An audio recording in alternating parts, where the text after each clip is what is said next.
हम पढ़ रहे थे एक्यूट डेक्रियोएडिनाइटिस। हमने कहा कि ये लैक्रिमल ग्लैंड की असल में एक्यूट इन्फ्लामेशन हो जाती है। ठीक है, हमने कॉजेज़ देखे कि डिफरेंट जो वायरसेस वगैरह हैं वो इसके बैक्टीरिया फंजाई जो हैं डिफरेंट कॉज हो सकते हैं इसके इन्फेक्शन कोई भी।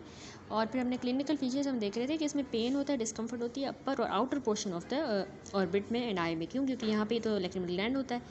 इसके अलावा हमने बात की कि हमें इसमें ना जो क्लिनिकली क्या मिलेगा कि जो पेशेंट की जो लिड मार्जिन होगी ना उसमें ये देखिए एस शेप का कर्व होगा, ये देखिए एस बना हुआ है यूँ, तो यहाँ से इसकी इंडिकेशन है। एक तो ये रेड है, स्वॉलन है और इस शेप का लिड मार्जिन होगा। ठीक है, एक्यूट डेक्रियोएडिनाइटिस का। इसमें अब पेनफुल प्रोप्टोसिस हो रही है। प्रोप्टोसिस मतलब काइंड ऑफ एक्सोप्थेल्मोस है। पेन की वजह से मतलब उसकी जो है ना प्रोप्टोसिस हमें मिलेगी। उसमें देखिए आंखें ऐसे फुल खोली हुई हैं। और इसके अलावा जो है इसमें हमें डिस्प्लेसमेंट मिलेगी आई बाल की डाउनवर्ड और इनवर्ड। ठीक है, इस तरह से आई बाल डिस्प्लेस्ड होगा। ये सब पेन की वजह से है। अब अगर हम इसकी लिड की मार्जिन को ऐसे इन्वर्ट करेंगे ना तो वो हमें एक तो स्वॉलन मिलेगी, रेड मिलेगी और उसमें ना रेडिश से हमें ग्लैंड्स मिलेंगे रिवर्ट करने पर। अब इस पेशेंट के जो प्री ऑरिकुलर कान के आगे वाले जो लिम्फ नोड्स होंगे वो इनलार्ज हुए होंगे और टेंडर होंगे। इसकी डिफरेंशियल डायग्नोसिस ऐसे हो सकती है कि हम कह सकते हैं कि ये लिड एब्सेस हो सकता है। ऑर्डियोलम इंटरनम जो हमने पढ़ा जो कि स्टाई होता है, ऑर्डियोलम इंटरनम वो भी हम कह सकते हैं, वो जो मेबोमिन ग्लैंड के डिस्फंक्शन की वजह से हुआ था, सॉरी इसके एस्पिरेटिव इन्फेक्शन की वजह से। इसके अलावा ऑर्डियनम एक्सटर्नम भी कह सकते हैं हम उसको, यानी स्टाई, यानी होते तो दोनों स्टाई हैं लेकिन जो इंटरनम होता है वो सुपरेटिव इन्फेक्शन मेबोमिन ग्लैंड का होता है, जबकि जो ऑर्डियम एक्सटर्नल होता है ना वो हमने पढ़ा था कि मोल एंड जेस ग्लैंड का हो सकता है। ठीक है, तो ये हमारी डिफरेंशियल हो सकती है। और एक्यूट पर्युलेंट कंजक्टिवाइटिस भी हम इसको ऐसे कंसिडर कर सकते हैं। अब ट्रीटमेंट हमने इसको क्या देनी है, जाहिर सी बात है पहली तो हमने हॉट कंप्रेशन देनी है पेशेंट को, कहना है कि वो सेवरल टाइम्स दिन में जो है इसको हॉट कंप्रेशन दे। इसके अलावा हम सिस्टेमिक एनाल्जेसिक पेन रिलीव करने के लिए देंगे। एंटीबायोटिक्स में हम एक तो टॉपिकल एंटीबायोटिक देंगे, दूसरे हम ना सिस्टेमिक ब्रॉड स्पेक्ट्रम एंटीबायोटिक भी देंगे। और अगर इसमें एब्सेस फॉर्मेशन बन जाती है तो फिर हमने इसकी इंसीजन देखकर उसको ड्रेन करना है एब्सेस को। ठीक है, ये बहुत इंपॉर्टेंट पॉइंट है। अब हम आ जाते हैं क्रोनिक डेक्रियोएडिनाइटिस पे। एक्यूट हो गया, क्रोनिक की बात करें तो जाहिर सी बात है क्रोनिक इन्फ्लामेशन हो जाए लैक्रिमल ग्लैंड की, इसी तरह से। ठीक है, अब इसके भी जो कॉजेज हैं वो डिफरेंट है। वो वाला एक्यूट वाला कॉमनली वायरल था, ये वाले जो है ना ये कॉज होते हैं यूजुअली बाय इन्फ्लामेटरी या फिर ऑटो इम्यून डिसऑर्डर्स की वजह से। अब इन्फेक्शन में तो एक तो टीबी भी करवा सकता है, सिफिलिस की वजह से भी हो सकती है कंडीशन। दूसरा इसके अलावा अगर हम कॉज देखें तो ट्रॉमा में कैसा ट्रॉमा, अगर कोई फॉरेन बॉडी ग्रेन्युलोमा बन जाता है या पोस्ट ट्रॉमेटिक ग्रेन्युलोमा तो उससे भी हमें मिल सकती है क्रोनिक डेक्रियोएडिनाइटिस, इन्फ्लामेशन हो जाएगी लैक्रिमल की। ऑटो इम्यून में जॉगरन सिंड्रोम, ठीक है, ये मेन कॉज होता है। और अननोन में सार्कोइडोसिस, अमाइलोइडोसिस। सेकेंडरीज में ल्यूकेमिया और लिम्फोमा जो होंगे अगर पेशेंट को तो वो भी सेकेंडरीली जाके ये क्रोनिक डेक्रियोएडिनाइटिस करवाएंगे। अब हमें क्रोनिक में कैसे क्लिनिकल फीचर मिलेंगे कि पेन लेस रहेगा, बहुत इंपॉर्टेंट पॉइंट है। एक्यूट वाला पेनफुल था, ये पेन लेस इनलार्जमेंट होगी क्रोनिक की of the lacrimal gland. S shape का वही कर्व आईलिड का मार्जिन मिलेगा जैसा कि हमें यहाँ पे मिला, ये एस शेप का। वही हमें जो है ना डिस्प्लेसमेंट मिलेगी आई बॉल की डाउनवर्ड एंड इनवर्ड सेम। इसके अलावा आई बॉल की जो मूवमेंट है ना वो रिस्ट्रिक्ट हो जाएंगी in the upward and downward direction, यानी ऊपर और नीचे वो है ना वो मूव नहीं कर सकता अपने आई बॉल को। इसके अलावा डिप्लोपिया होगा पेशेंट को। अप एंड आउट गेज में जो है ना ऊपर देखने और आउटवर्ड देखने में तो उसको डिप्लोपिया होगा, डबल विजन की कंप्लेन होगी। और वही जो अब जब हम इस आईलिड के मार्जिन को इवर्ट करेंगे तो हमें जो है ना स्वेलिंग मिलेगी ग्लैंड की। अब हम इसको डायग्नोस कैसे करते हैं क्रोनिक वाले को। ठीक है, ये तस्वीर तो एक्यूट की, क्रोनिक वाले को हम कैसे डायग्नोस करते हैं, एक तो हम क्लिनिकल एग्जामिनेशन के जरिए कर लेते हैं। दूसरा हम लैब इन्वेस्टिगेशन जो है ना वो सजेस्ट करते हैं सस्पेक्टेड कॉज के अकॉर्डिंगली। यानी अगर देखिए इतने सारे कॉज मैंने आपको बताया, infection, trauma, auto immune, unknown, secondary, तो डिफरेंट कॉज के हिसाब से हम जो है ना लैब इन्वेस्टिगेशन करवाएंगे कंफर्म करने के लिए वाकई ये है या नहीं। इसके अलावा तीसरा हम MRI और CT स्कैन भी करके क्रोनिक डेक्रियोएडिनाइटिस को डायग्नोस कर लेते हैं। ट्रीट हम इसको कैसे करेंगे, वही बात कि हमने अंडरलाइंग कॉज को जो है ना सही करेंगे, इम्प्रूव करेंगे तो कंडीशन इम्प्रूव हो जाएगी। ठीक हो गया। नेक्स्ट टॉपिक है केरेटोकंजक्टिवाइटिस सिका और ड्राई आई सिंड्रोम। ठीक है, दोनों इसके नाम है, केरेटोकंजक्टिवाइटिस सिका भी कह सकते हैं। तो ये एक क्लिनिकल कंडीशन है KCS जिसमें हमारी जो एक्वस टीयर प्रोडक्शन जो होती है ना वो इनसफिशिएंट होती है to maintain the normal tear film, यानी कम प्रोडक्शन हो रही है एक्वस टीयर प्रोडक्शन जिसकी वजह से जो टीयर फिल्म जो है वो मेंटेन नहीं हो पा रही नॉर्मल। या फिर हम कह सकते हैं ये डिसऑर्डर है प्री कॉर्नियल टीयर फिल्म का caused by the decrease tear production या फिर इंक्रीज्ड इवेपोरेशन की वजह से भी हो सकता है, resulting into the unstable tier film and ocular surface disease, जिसके नतीजे में यानी अनस्टेबल टीयर फिल्म हो जाएगी या ओक्यूलर सरफेस डिजीज। अब इसमें डेफिनेशन में इसने 2 कॉजेस बता दिए, या प्रोडक्शन कम हो रही है या एवेपोरेशन ज़्यादा हो रही है, जिसकी वजह से टीयर फिल्म अनस्टेबल हो रही है और ऑक्यूलर सरफेस की डिजीज़ हो रही हैं, तो हम इसको कह देंगे केरेटोकंजक्टिवाइटिस सिका या ड्राई आई सिंड्रोम। अब इसके जो कॉजेस है एटियोलॉजी वो डिफरेंट है, ठीक है। सबसे पहला है नंबर 1 एक्वस टीयर डेफिशिएंसी। दो बातें हमने की, डिक्रीज प्रोडक्शन या फिर इंक्रीज एवेपोरेशन। पहले डिक्रीज क्यों हो रही है प्रोडक्शन, एक्वस टीयर की डेफिशिएंसी क्यों हो रही है, उसके भी फर्दर कॉजेज हैं। नंबर 1 प्योर केरेटोकंजक्टिवाइटिस सिका, ठीक है। अब ये प्योर केरेटोकंजक्टिवाइटिस है, यानी इसमें क्या होगा कि lacrimal glands alone are involve, सिर्फ लैक्रिमल ग्लैंड्स का ही मसला है, इसको प्योर केरेटोकंजक्टिवाइटिस सिका कहेंगे। तो ये क्यों हो रहा है लैक्रिमल ग्लैंड का, या तो ये कंजेनाइटली किसी को मसला होगा, कंजेनाइटल ए लैक्रिमा, यानी एब्सेंस या हाइपोसिक्रेशन हो जाए टीयर्स की, क्यों, ड्यू टू द इम्प्रॉपर या फिर एजेनेसिस डेवलपमेंट हो जाए लैक्रिमल ग्लैंड डक्ट्स की और उसके एसोसिएटेड स्ट्रक्चर्स, यानी वो डेवलप ही ना हुए हो, तो कंजेनाइटल ए लैक्रिमा की वजह से प्योर केरेटोकंजक्टिवाइटिस सिका होगी, ठीक है। तो यानी टीयर्स की डेफिशिएंसी हुई। इसके अलावा डीनर्वेशन हाइपोसिक्रेशन, ठीक है, यानी हमारी जो ट्राइजेमिनल गैंग्लियन है उस पर अगर सर्जरी हम कर दें तो डीनर्वेशन हो जाए और जिसकी वजह से जो है ना हाइपोसिक्रेशन हो, तो हम कह सकते हैं एक्वस टीयर की डेफिशिएंसी हो सकती है। इसके अलावा इडियोपैथिक हाइपोसिक्रेशन भी होती है। तो ये 3 प्योर केरेटोकंजक्टिवाइटिस सिका में आ जाते हैं। अब नंबर 2 कॉज एक्वस टीयर की डेफिशिएंसी का है प्राइमरी जॉगरन सिंड्रोम। प्राइमरी जॉगरन सिंड्रोम ना एक ऑटोइम्यून डिसऑर्डर होता है जिसमें हमारी जो लिम्फोसाइटिक इन्फ्लेमेशन हो जाती है, यानी जो लिम्फोसाइट हैं वो आके इन्फ्लेम कर देते हैं और डिस्ट्रॉय कर देते हैं हमारे इस लैक्रिमल ग्लैंड को और सलाइवरी ग्लैंड्स को, दोनों को जॉगरन सिंड्रोम में, ठीक है, विदाउट सिस्टेमिक एसोसिएशन।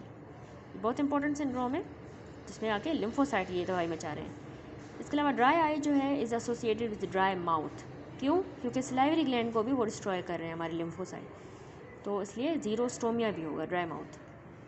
तो ये हो गया दूसरा कॉज। तीसरा कॉज होता है एक्वस टीयर की डेफिशिएंसी का सेकेंडरी जॉगरन सिंड्रोम। प्राइमरी के बाद सेकेंडरी। अब सेकेंडरी जब जो ड्राई आई जो है ना वो उसके अलावा उसके साथ एसोसिएटेड सिस्टेमिक ऑटोइम्यून भी डिसऑर्डर हो, जैसे कि रूमेटॉइड आर्थराइटिस, सिस्टेमिक लूपस एरिथेमेटोसिस, तो यानी इस तरह के सिस्टेमिक डिसऑर्डर्स भी हों और ड्राई आई वाला ये वाला भी हो जो ग्लैंड को कर रहा है, तो हम कह देंगे सेकेंडरी जॉगरन सिंड्रोम। तो ये भी एक्वस टीयर डेफिशिएंसी का कॉज है। तीसरा आता है नॉन जॉगरन सिंड्रोम। अब नॉन जॉगरन सिंड्रोम क्या है, ड्राई आई हो cause by non auto immune disorder.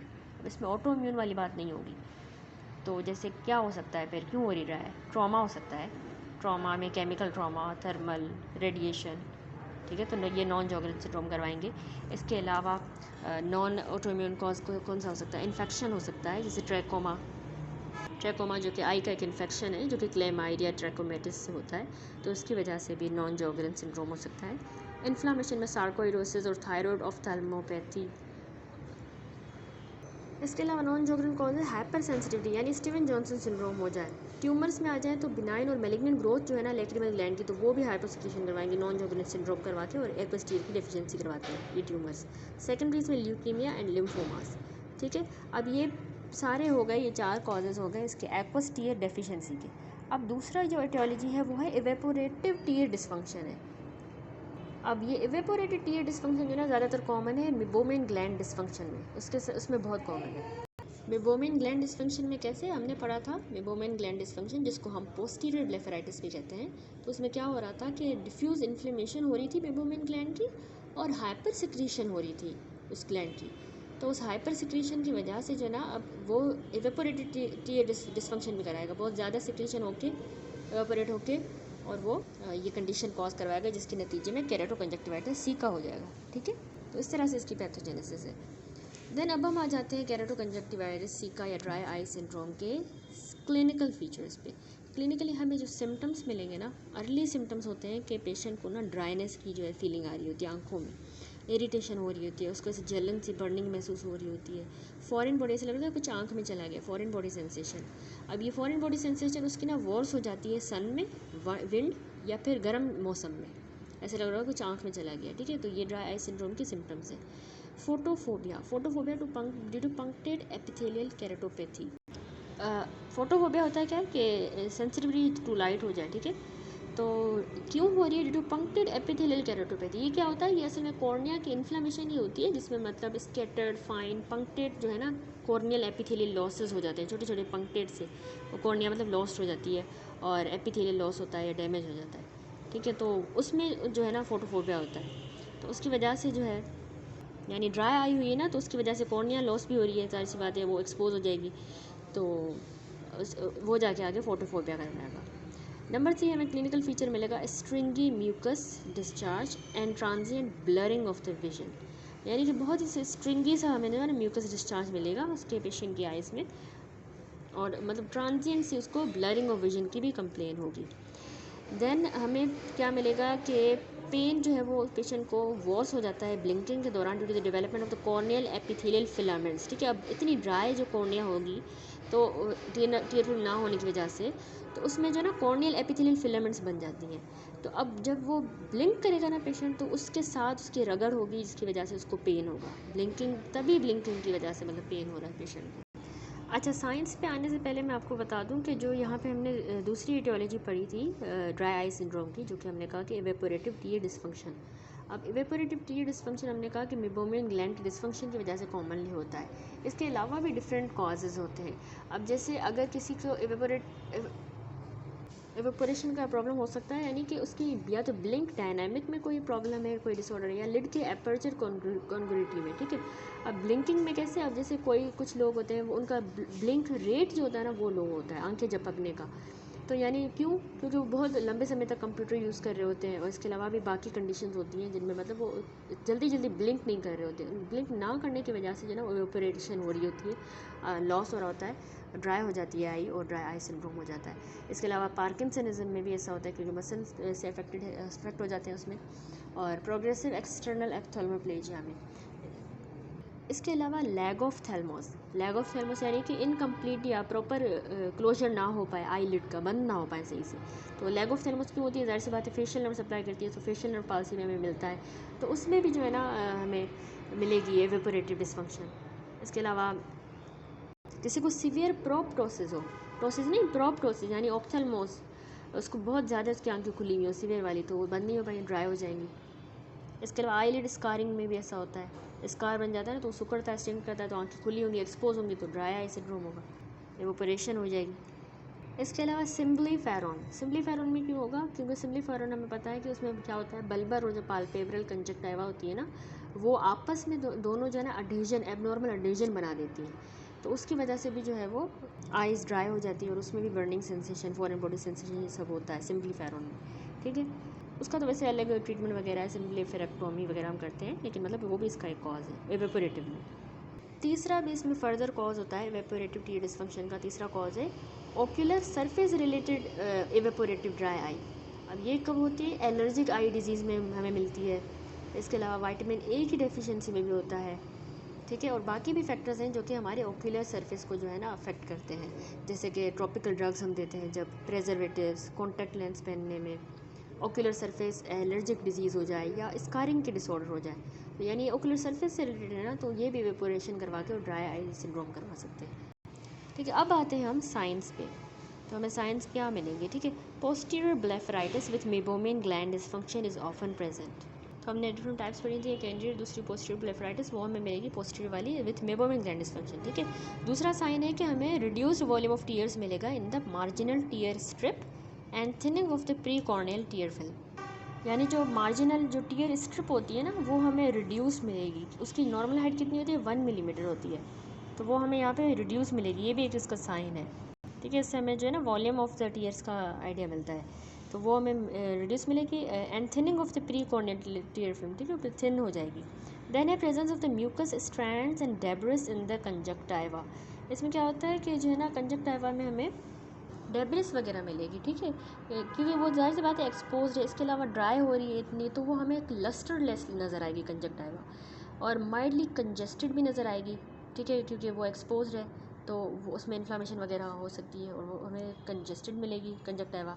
इसके अलावा कंजक्टाइवल जीरोसिस एंड कैरेटिनाइजेशन हो सकती है, तो रोज़ बेंगाल और लिसामिन ग्रीन स्टेनिंग जो है ना वो पॉजिटिव आ सकती है, इनकी डिटेल हम जो है ना टीयर फिल्म टेस्ट में देखेंगे।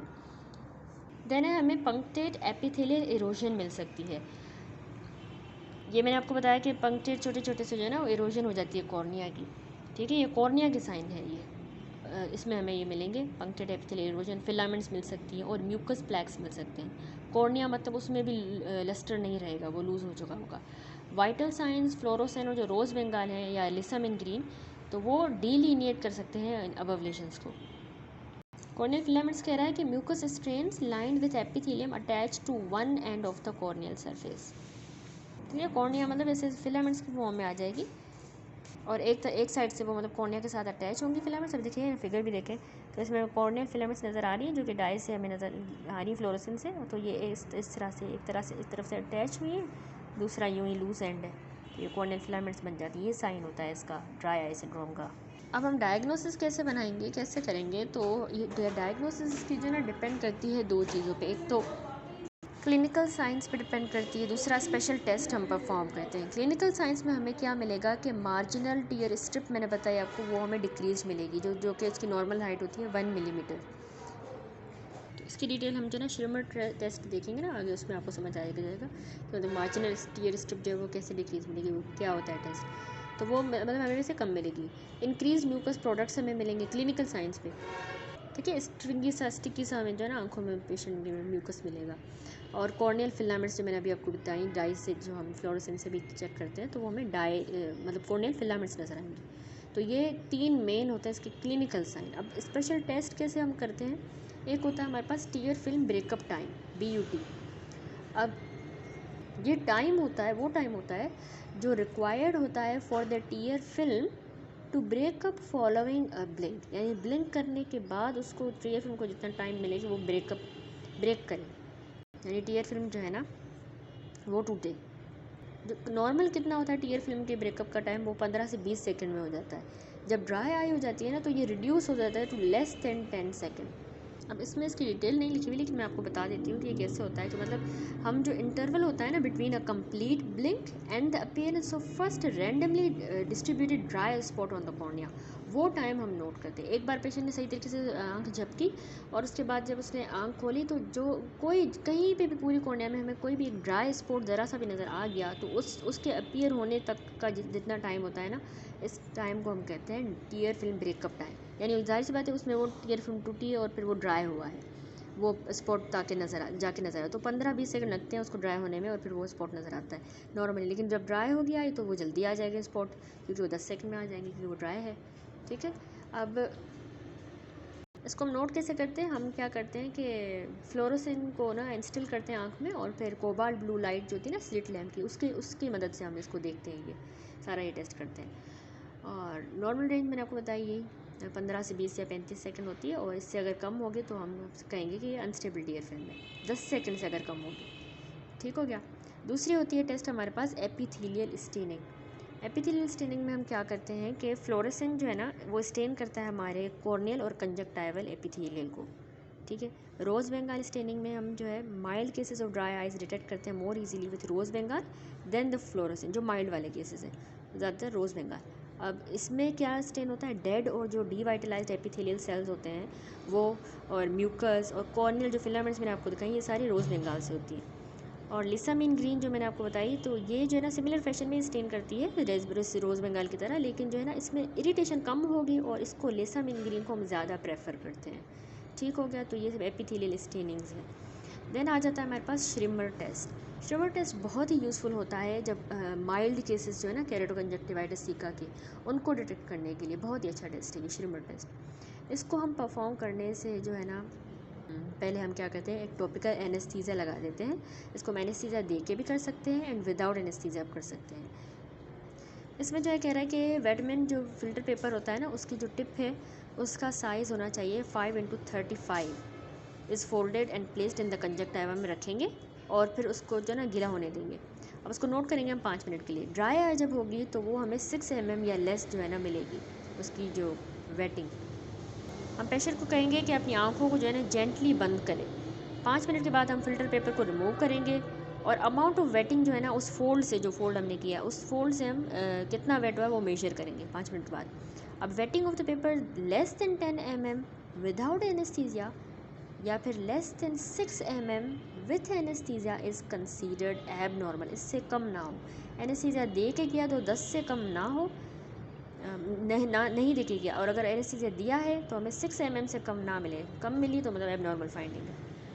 अच्छा, श्रिमर टेस्ट देख ले, इस तरह से हमारे पास ये स्ट्रिप होती है और इसको वटरमैन जो फ़िल्टर पेपर है इसको हम जो है 5x35 साइज़ का ये होता है, उसको फोल्ड किया हमने, ये इसके डिफरेंट साइज़ आते हैं, ठीक है, 5x35 फोल्ड करके यूँ रख दिया कंजक्टिवा में और उसको वेट होने दिया, ठीक है, 5 मिनट तक।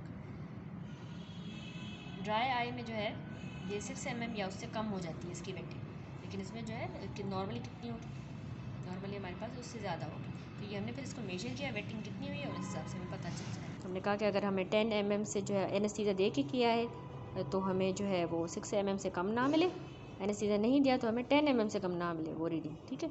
ये श्रिमर टेस्ट हो गया, ये मतलब ड्राई आइज का टेस्ट है। अब कॉम्प्लिकेशंस क्या हो सकती हैं हमें सीका में, कंजक्टिवाइटिस सीका में या ड्राई आई सिंड्रोम में। एक तो पेशेंट को जो है ना कॉर्नियल स्कारिंग हो सकती है। अब ये देखिए इसके कॉर्निया में स्कार्स बन रहे हैं, इसके अलावा ब्लाइंडनेस हो सकती है आगे जाके, ठीक हो गया। तो ये दो मेन कॉम्प्लिकेशन है कि हमने अपनी आँखों का ख्याल रखना है, उनको ड्राई आई सिंड्रोम होने से बचाना है, वरना आगे जाके हमें ब्लाइंडनेस एंड स्कारिंग हो सकती है। ट्रीट हम कैसे करेंगे, अब किसी को हो गई है मतलब ये ड्राई आई सिंड्रोम हो गया है, तो हमने एक तो पहला हमारा पास होता है कंजर्वेटिव ट्रीटमेंट, कंजर्वेटिव होता है, दूसरा सर्जिकल। कंजर्वेटिव में हमने आर्टिफिशियल टीयर सब्सटीट्यूट देने हैं। अब अपने तो टीयर्स नहीं बन रहे तो आर्टिफिशियल ही देंगे। आर्टिफिशियल टीयर्स आते हैं, जेल्स होते हैं, ऑइंटमेंट्स होती हैं, ये main stay of the treatment होती हैं फॉर द ड्राई आइज़। अब टीयर के जो सब्सटीट्यूट हैं वो कौन से, एक सेल्यूलोज डेरिवेटिव्स हैं, जैसे मिथाइल सेल्यूलोज हम देते हैं, ये भी हमारे टीयर का डेरिवेटिव अल्टरनेट है।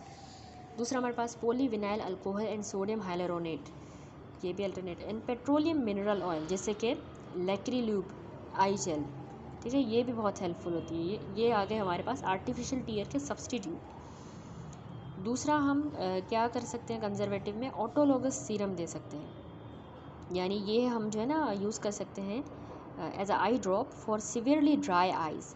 अब इस ऑटोलोगस सीरम में क्या होता है, ग्रोथ फैक्टर्स होते हैं और विटामिन ए होता है। अब ये दोनों ही जो है ना हमारी आंखों के लिए बहुत अच्छा होता है, उनकी ओक्यूलर सरफेस को हेल्दी रखने के लिए, growth factors and vitamin A, तो हम ये दे सकते हैं autologous serum. Then mucolytic agents आते हैं जैसे 5% एसिटाइल सिस्टीन ड्रॉप्स, ये क्यों दे रहे हैं, ताकि जो म्यूकस मैंने आपको बताया थिक हो जाते हैं, स्ट्रैंड्स बन जाते हैं, प्लग्स बन जाते हैं, तो उनको जो है ना म्यूकस थ्रेड्स को डिस्पर्स करने के लिए हम ये म्यूकोलाइटिक एजेंट, उनको तोड़ने वाला एजेंट देंगे। देन टॉपिकल रेटिनॉइड्स, अब ये असल में हेल्पफुल होते हैं in reversing the ocular surface cellular damage, जितना भी उसमें डैमेज हो गया उसको रिवर्स ये रेटिनॉइड्स करेंगे। विटामिन ए का ही डेरिवेटिव हमें बताया रेटिनॉइड, तो विटामिन ए हमें प्रोटेक्ट करता है हमारी आई को रेडिकल टॉक्सिन से, एलर्जन से और इन्फ्लामेशन से, ठीक है। देन हम एंटी इन्फ्लामेटरी एजेंट्स भी दे सकते हैं, क्योंकि इसमें जो है वो इन्फ्लेमेशन हो रही होती है और फॉरेन बॉडी सेंसेशन वगैरह भी हो रही होती है, ठीक है। तो हम टॉपिकल एनसेड्स दे सकते हैं, non steroid anti inflammatory drugs, और इसके अलावा टॉपिकल साइक्लोस्पोरिन जो है वो इफेक्टिव होती है ओक्यूलर इम्यून पैथोलॉजीज में। कॉर्टिकोस्टेरॉइड्स भी हम टॉपिकल दे सकते हैं। Oral omega 3 fatty acid supplements ना इफेक्टिव हैं। ये क्या करती हैं, ये ओरली हम पेशेंट को खाने के लिए देते हैं ओमेगा 3 फैटी एसिड, तो ये टीयर की सिक्रीशन को और टीयर फिल्म की स्टेबिलिटी में हेल्प करती हैं, ठीक है, ये इंपॉर्टेंट है। देन हम इसके अलावा ट्रीटमेंट में हम कंजर्वेटिव में सॉफ्ट कॉन्टैक्ट लेंस देख सकते हैं, वो जो फ्लूइड होता है ना बिहाइंड द लेंस उसको ट्रैप कर देगा and are effective to relieve the symptom due to corneal changes. Then आता है हमारे पास सर्जिकल ट्रीटमेंट। सर्जिकली हम कैसे इसको ट्रीट करें, हम पंक्टल प्लग्स देंगे। पंक्टल प्लग्स हम रखते हैं कैनेलिकुलाई में to reduce the tears drainage, ठीक है, हमने पढ़ा कैनेलिकुलाई से ड्रेन होता है ना, यहाँ पे पंक्टम होता है, देन यहाँ पे कैनेलिकुलाई, तो वहाँ पे हम जो है ये रखते हैं पंक्टल प्लग्स, ताकि वो ड्रेन ही ना हो, टीयर ज़्यादा टाइम तक आँख में रहे। देन सर्जिकली हम जो है सर्जिकल कॉटरी अक्लूजन कर सकते हैं लैक्रिमल पंक्टाई की, इसको कॉटरी करके और पंक्टाई को ही मतलब ख़त्म कर दें, ऑक्लूड कर दें, बंद कर दें, तो ड्रेन नहीं होगा, तो आईज सही रहेंगी। देन सर्जिकली हम जो है ना लिम्बल सेल ट्रांसप्लांट भी करते हैं। लिम्बस होता है ना कॉर्नियोस्क्लेरल जंक्शन, वहाँ पे भी जो है वो होता है रीअब्जॉर्ब फ्लूइड, तो वहाँ पे हम लिम्बल सेल ट्रांसप्लांटेशन कर सकते हैं। देन सर्जरी की बात करें तो उसमें हम transplantation of the parotid duct into the conjunctiva. इसके अलावा ना हम सब मैंडिब्यूलर जो होता है ना ग्लैंड, उसकी भी जो है ट्रांसप्लांटेशन करते हैं एक्सट्रीम ड्राई आई में, ठीक है, ताकि फिर वो उसको सिक्रीशंस प्रोवाइड करे। अब आ जाते हैं टोटली डिफरेंट कंडीशन पे, जो कि है वाटरी आई। ये क्या होता है, ओवरफ्लो हो जाए टीयर्स का from an eye which may be lacrimation, या फिर वो एपीफोरा भी हो सकता है। अब लैक्रीमेशन क्या होता है, एपीफोरा क्या होता है, दोनों की हम डिटेल देख लेते हैं। सबसे पहले लैक्रीमेशन डेफिनेशन क्या है, watering of eye due to increased tear production caused by reflex tearing in response to acute or chronic anterior segment ocular irritation or disease। इस पिक्चर से देख के समझाती हूँ, यानी कि इंक्रीज टीयर की प्रोडक्शन हो, बहुत ज़्यादा टीयर्स प्रोड्यूस हो रहे हैं। क्यों हो रहे हैं? Due to reflex tearing in response to acute या क्रोनिक इस एंटीरियर सेगमेंट की इरिटेशन हो जाए, आँख की ओक्यूलर की इरिटेशन हो जाए, या एंटीरियर सेगमेंट की कोई डिजीज़ हो जाए, अक्यूट हो या क्रोनिक हो, तो उसके नतीजे में रिफ्लेक्स टीयर प्रोडक्शन ज़्यादा हो तो उसको हम कहेंगे लैक्रीमेशन। ठीक है, ये इस मसले की वजह से ज़्यादा हो रही है, टीयर प्रोडक्शन रिफ्लेक्सली हो रही है, तो हम उसको लैक्रीमेशन कहेंगे। अब ऐसा क्यों हो सकता है? या तो कोई फॉरेन बॉडी चली गई इस कंजक्टिवा में या कॉर्निया में, तो हम कहेंगे लैक्रीमेशन हो गई। इसके अलावा इन्फ्लामेशन में हमें मिलेगी, किसी को कंजक्टिवाइटिस हो जाता है, केराटाइटिस हो जाता है, अक्यूट एरिडोसाइक्लिटिस, तो उसको बस इन्फ्लामेटरी कंडीशन में ज़्यादा उसकी रिफ्लेक्सली लैक्रीमेशन ज़्यादा होगी। ठीक है, acute rise of the intraocular pressure, acute congestive glaucoma में ज़्यादा लैक्रीमेशन होगी।